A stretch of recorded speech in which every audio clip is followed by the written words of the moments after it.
I want to just cover a couple of things that I think that have distracted us and have stolen and robbed our passion.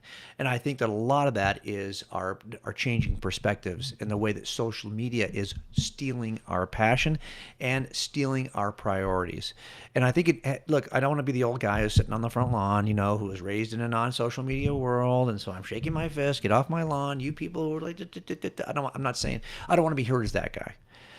But the reality of it is we have to be wise about how we look at the world around us and we navigate the changes in culture.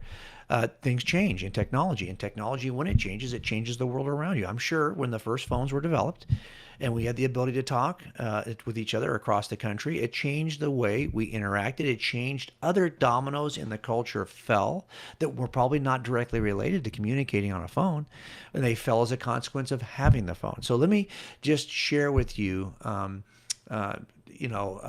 what I think is being affected by social media and by our use of social media. I think it exacerbates what I call two forms of autonomy. I call the first informational autonomy. And I think that's because most of us now get our information and our news from these platforms. I mean, Twitter, for example, can shape outcomes. This was true before Twitter. Look, even technology. When the Drudge Report first started, the kinds of stories you're willing to put on the page, that you're willing to report, can shape or can reveal your worldview. And so how I curate the news can actually channel how people think about the news, because I'm not putting things on the news, on the platform rather, that argue for a different perspective. So Twitter, for example, it acts as a news filter. It acts as an aggregator for many people in this social media age. For a lot of people, they're not going to the news sources. They're going to social media that collects from the news sources and presents a certain view. And as users, I think we choose where and how we get our information based on our worldview. If you don't want to if you think that, for example, Twitter is too far to one end or the other, you just won't use it. You'll find that social media platform that you think you can aggregate the kind of news that you agree with. And so we're tailoring our information consumption. As a matter of fact, we're tailoring it so much that now it just reflects our own personal presuppositions, our biases, and our beliefs. I saw that this was today or yesterday, Elon Musk posted on Twitter that he thinks it's the algorithm. It doesn't necessarily is doing this intentionally, but it looks for what you like and what it thinks you like, and it tries to show you more of that. Because what's the goal? Keep you on the platform. So it's just looking, and so if you don't look at your news feed, if you don't click those little three buttons at the top and just show you the latest, it'll instead show you what it thinks you want to see.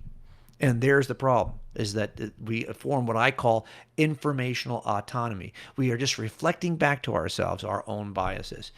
But it also amplifies, I think, social media, a second form of autonomy, which I simply call moral autonomy. Do you know there's a recent survey, I think it was last year, that said, quote, according to the majority of American adults, which was at 57% then, knowing what is right or wrong is simply a matter of personal experience, unquote.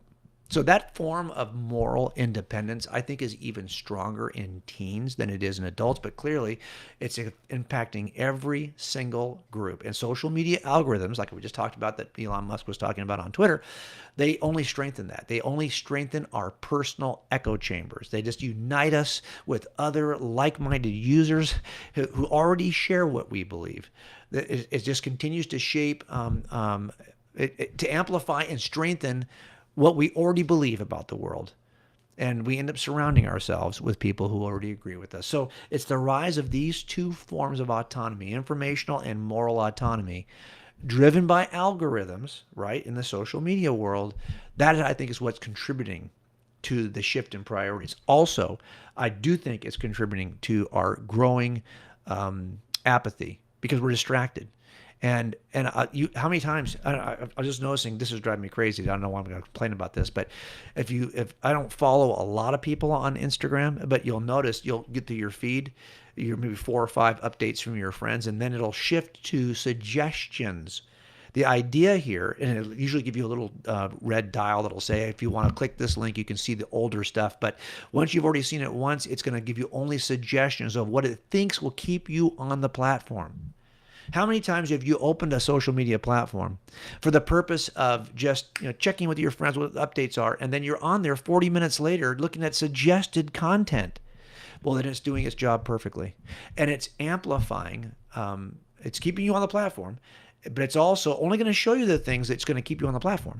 So you end up with an algorithm that just, it just mirrors back to you your beliefs, and it strengthens your world. It doesn't even show you two people on the same platform can have a very different experience because it's trying to read your mind. Well, I want to take a break. And when we come back from the break, I'm going to show you the three things that moral and informational autonomy ends up doing to us, and the shift in the way we know things and what we value. And I think it's a perfect tie into what Brandon is saying, that we could be easily distracted and lose our passion for what's true about the world based on a Christian worldview, and we can substitute the weaker worldview of what's popular in the world. And that's part of the reason why I think we're seeing this shift, and why I think you're probably going to have more people, especially young people, who will say, I'm losing my passion about this. I'm more passionate about the things of the world, which, by the way, are constantly being fed into your social media field. The way that informational and moral autonomy affects the way we perceive the world around us, and how social media is amplifying that. Let me give you three ways that I think to make it really clear to you in your own life, and I think it does tie into whether or not we are apathetic or passionate about what we believe as Christians. The first change, the shift I'm seeing with social media, is a shift from objective truth to personal belief. Objective truth to personal belief.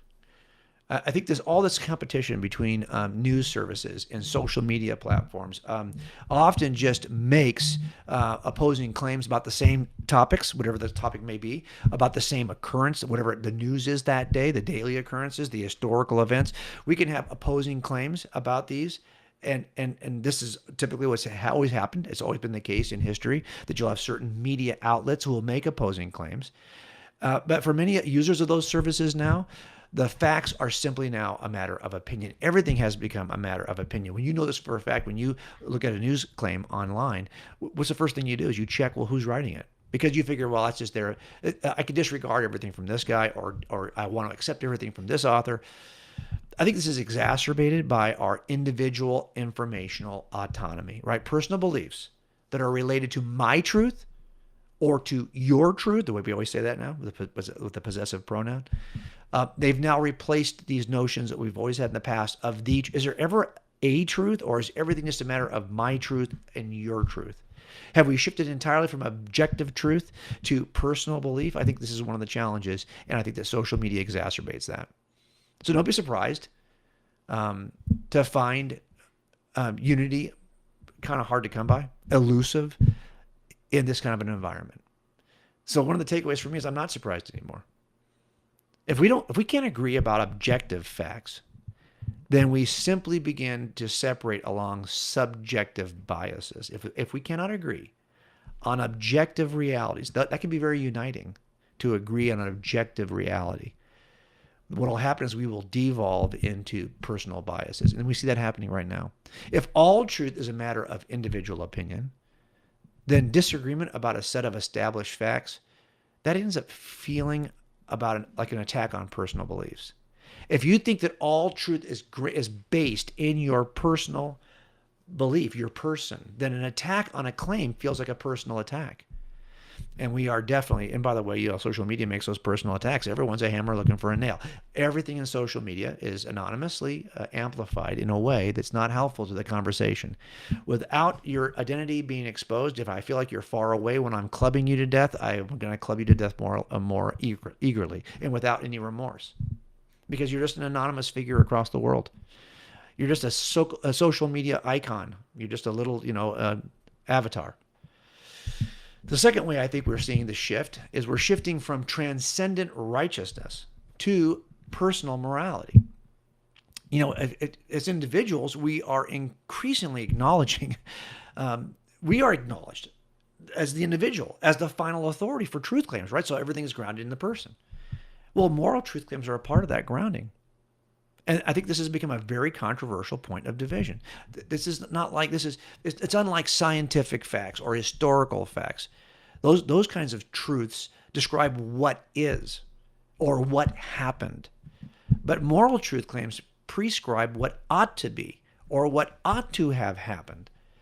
And social media platforms host more than descriptions now of reality, right? I mean, most of the time when you're on social media, you know that social media also platforms and affirms a plethora of prescriptions, not just descriptions, but prescriptions about what's now acceptable, what is acceptable behavior, what's an acceptable attitude in any given situation.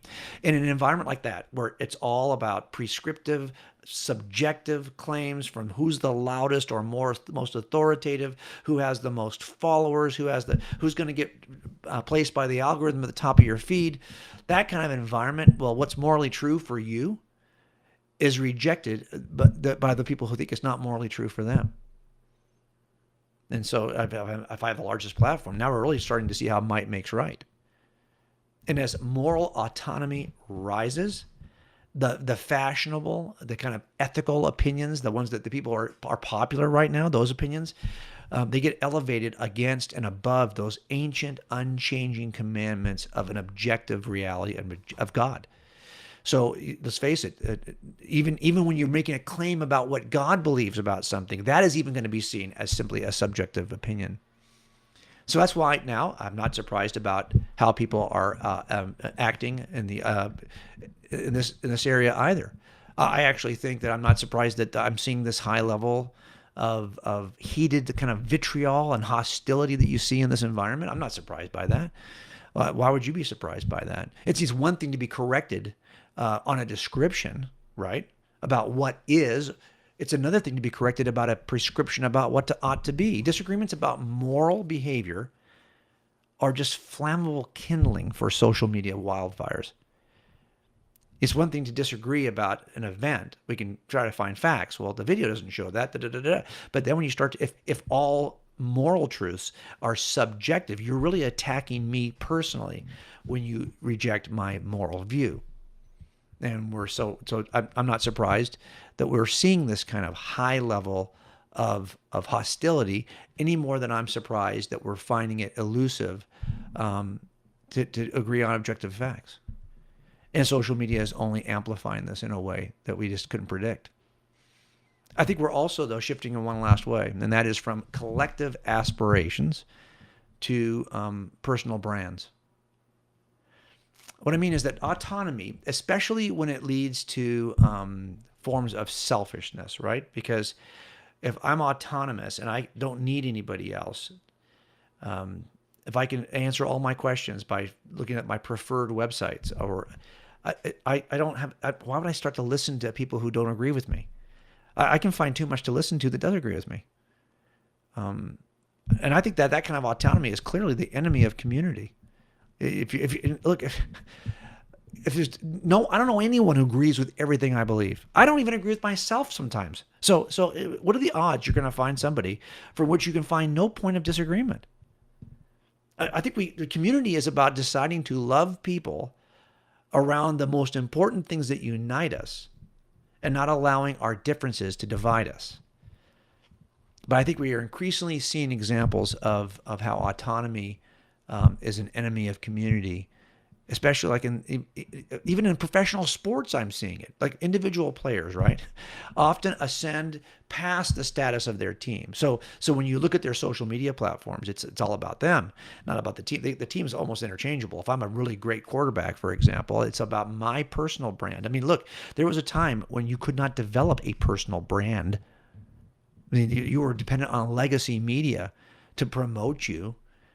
Now you got a player. You can have a player who has 5 million followers on Twitter, and every single move they make and statement they make is made. No one even cares about that. They could be with another team. You see this now, movement from one. It's not about team and community anymore. It's not about a team that reflects a community anymore. It's about individuals with personal brands who make decisions whether they're going to play here or there. And so you see this all the time, that social media platforms are rivaling or eclipsing the organizations that gave them the opportunity to begin with. So personal goals, especially when they kind of increase your revenue, they increase your popularity, they increase your celebrity, your notoriety. They're often way more important than team goals. And so social media makes this possible, not just for pro athletes. This makes it possible for all of us. There was a time when you couldn't be an influencer, quote unquote, but you can now. You can be the next Instagram influencer. You can be the next TikTok star. You can be somebody who never would have had a chance when all that was available to you was legacy media. Well, now you can craft your own future if you just hit that thing that seems to be the thing that will ignite a fire online. So again, why would you be surprised? Another thing not to be surprised about. I'm not surprised to find that things like, I don't know, like selfless sacrifice are more elusive in an environment like this. I'm not, just the same way I'm not surprised to find more vitriol. I'm not surprised to find sacrifice elusive. You know, our ambitions on social media, they can also change the way we see the world and how we see our place in the world. I think fewer people are willing to sacrifice for the good of a group. Given our constant interaction with social media platforms that simply amplify individual brands over collective aspirations. And that shift from collective aspirations to individual brands might be the most detrimental as we go forward. So I think these shifts in priorities and perspectives have consequences. Ideas have consequences. As John Stonestreet says, bad ideas have victims. It's probably not a coincidence that during the same period of increasing autonomy, right, that we see both especially exacerbated on social media, that we also see a rise, at least reported in surveys, of mental illness and depression and suicidal ideation, especially amongst young people. That's also on a rise at the same time that we see this rise in autonomy, both moral and informational autonomy online. You know, when we separate from one another, and when we separate from the transcendent God who's created us, we sink deeper into despair. When it's all about our level of celebrity in the culture, if today is not a good day for your celebrity, we're so caught up in ourselves that no wonder we are navel gazing and upset about how things are going. The same as we talked about with the last caller. If we are focused on ourselves, we are far more likely to get depressed. Then it's focusing on others that's a cure for that kind of stuff. It's a focusing on others that's a cure for apathy. And that's where I think the gospel is this. I often say that the gospel cures every kind of stupid you can think of, whatever stupid it is, including autonomy stupid and social media stupid. The gospel is the cure. And it's the gospel is the cure for selfishness. The gospel is a cure for division, for self-righteousness, for self-obsession. You know, it shines a light on all that is broken, everything that's fallen in our human nature. And it points us to a solution that can heal the soul, can unify our nation, can guide us into the future. The gospel is the cure for selfishness, self-righteousness, and self-obsession. We got to be focused on this now. I think that the creators of social media platforms, and even as we hope, oh, maybe Elon Musk will save this platform. Really? Do we really think that the creators of social media platforms, or even the next owner of a social media platform, is going to be able to solve this problem? I actually think the people who started these platforms in the past were surprised by the unexpected shift that occurs. You can't always see downfield when these kinds of changes occur. But none of where we ended up was a shock to God. He knew this is what we were capable of, and he knew the end from the beginning. He understands our fallen, self-focused inclination, and he provides us a solution. He provided it nearly 2,000 years ago. God demonstrated that in his own love for us, that while we were still sinners, Christ died for us. So it's time for us to return to what really matters. And what really matters is the gospel.